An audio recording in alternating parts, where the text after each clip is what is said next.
Hi everyone, welcome back to my channel. Today I'm going to be doing a 4-week postpartum and baby update.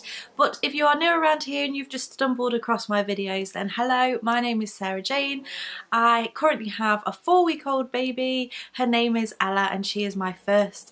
On this channel I make videos about I've done pregnancy, now doing sort of parenting, but also home and lifestyle as well. So if that's the kind of thing that you like, make sure you click that subscribe button and stick around for a while.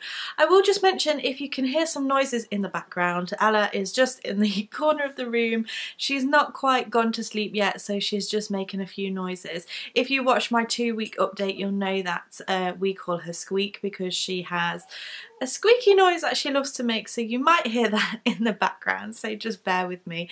I might end up bringing her over here at some point just to settle her. But basically, yes, I'm going to do my 4-week update. I'm going to start with myself and how I'm getting on, and then I'll move to how Ella's getting on. I feel like a few things have happened since my last update, so it has been a couple of weeks. I just felt like I'd started to get over things in my last update because I'd had quite a tough labour. The week after having her was quite tough, and then I'd also got an infection as well.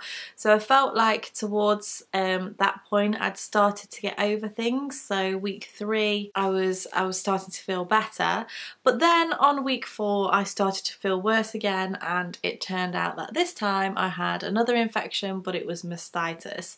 So I'd started to feel quite unwell in myself again, like the temperature and also feeling cold.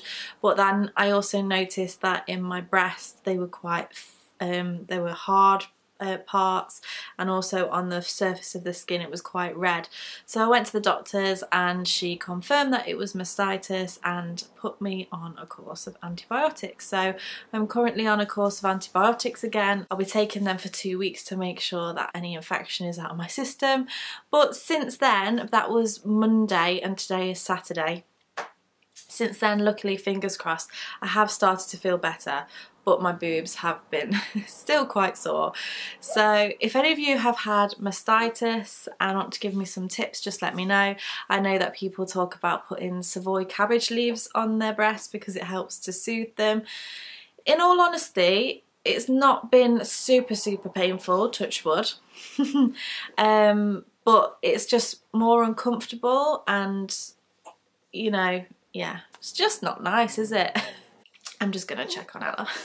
I think she's finally starting to fall asleep. So that's really the biggest thing that's happened for me in those last 2 weeks. The other thing is the fact that I have now stopped breastfeeding. So I'd breastfed exclusively for 3.5 weeks at this point, and then I got mastitis, and before I got mastitis I was already thinking about whether or not I wanted to continue to breastfeed, because if you'd watched my last video you would know that I got really sore cracked nipples, and I think the cracked nipples is actually what has caused the mastitis, to be honest with you. Just super painful, and I was going through that emotional thing of I want to feed my baby, but I get terrified every time she cries, and I just get so sad every time she cries because I know that I've got to go through that pain again in order to feed her, and it's just not a nice thing to go through. I don't think when you think about breastfeeding you think about that whole emotional side of things, but it's a really big part of it. My nipples started to feel better, but I still was finding it so physically and emotionally draining to feed her, and I was trying to push through and push through and push through, and you know, people were saying to me, you know, a happy mom, happy baby, you know, if you want to go onto formula, you've already given her a good 3-4 weeks of breastfeeding, you've already given her the best part. If you want to move on to formula, there's no shame in it, you haven't failed. Because these are the type of things that I was thinking. I was thinking, if I stop breastfeeding her, then I've failed as a mom. I'm not giving her the best thing I want that I can. I'm being selfish if I don't breastfeed her. And all of these things were going through my head, and it was a period of maybe 5 days to a week where I was thinking about maybe putting her on formula just because of the way that I was feeling in myself. And then when I found out I got mastitis, my husband Anthony just said, look, just give yourself a break. Express, because you're going to need to keep expressing through the mastitis. But, you know, let's give her a formula bottle. So he did. He gave her a formula bottle, and I literally sat there and cried as he was feeding her with the formula bottle. I know that, you know, I needed to give myself that break. I know that it wasn't going to harm her in any way, but this emotion just came over me, and I just felt so sad. But after we'd fed her that first formula bottle, the next day we continued with the formula, and I started feeling much better in myself. And in fact, I felt like a weight had been lifted off my shoulders. I was so much happier. And she seemed more settled as well. And I think sometimes if you're getting stressed or uptight, or you're in pain when you're breastfeeding, they can pick up on it as well. So I kind of feel like it's the best thing for me and her, even though it was such a hard decision. But I'd love to know if any of you out there went from breastfeeding to, well, thinking you were going to breastfeed for at least 6 months, and actually it only worked out a couple of weeks or a couple of months. How did you deal with it emotionally? Because I wasn't expecting that at all. And yeah, it was tough, but we are both much happier now. Moving on to Ella, because this kind of ties in with what I've been going through as well. Ella was getting really agitated, especially in the evenings. She would just cry and cry and cry. She'd feed every hour but still be crying, and we just didn't know what to do. We just felt like something was wrong. So I took her to the doctor, and as I suspected, she did say that she got colic. So now we're treating her with, I got some new bottles which are just for anti-colic, which are the MAM bottles. They're really good, recommended by a friend.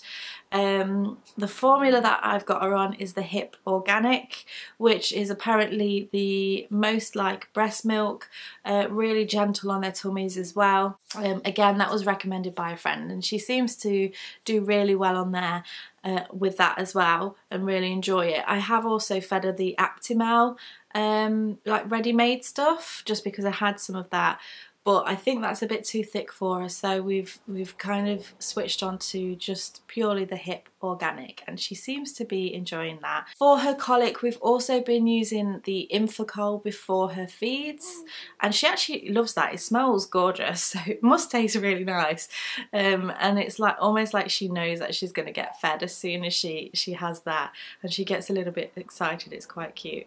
So since we've made those changes, we're using the Infocol before her feeds. We're using the MAM bottles rather than the Tommy Tippy bottles, because I found that they were just giving her too much milk at once. We're making sure that she's well burped. She has, fingers crossed, settled down a little bit. She'll still have her little episodes every now and again, but nowhere near as bad as it was. So I'm hoping that she'll start to settle a little bit now. Somebody also mentioned, because if you follow me on Instagram, I did sort of talk a little bit about the fact that she got colic on there, and people were sending me suggestions and things, and somebody sent me a suggestion about the Wonder Weeks app, and oh my goodness, if you haven't seen it already, you need to get it, because it's so good, so accurate. You have to input their due date, not the date that they were born, their due date, and it comes up with when they will have their developmental periods and their fussy periods, and it is just absolutely spot on for Ella. Everything it said, it's like, wow, yeah, this is what she's going through. So after I purchased the app, I thought I want to know a little bit more about this. So I only ordered this last night actually, and it came today, the Wonder Weeks book, and it's giving you insights, tips and tricks for sleeps and leaps. So the leaps is the leaps in their developmental stages. So looking forward to get stuck into that. You can probably hear her in the background a little bit. I'm gonna go and check on her again. So I might as well bring her over now. You will be able to hear her squeaking. Don't worry if you hear the squeaks. checked with the doctors, they say it's absolutely fine. But this is Ella, currently looking at her hand. Currently also doing a few burps. So we have actually introduced her to a dummy.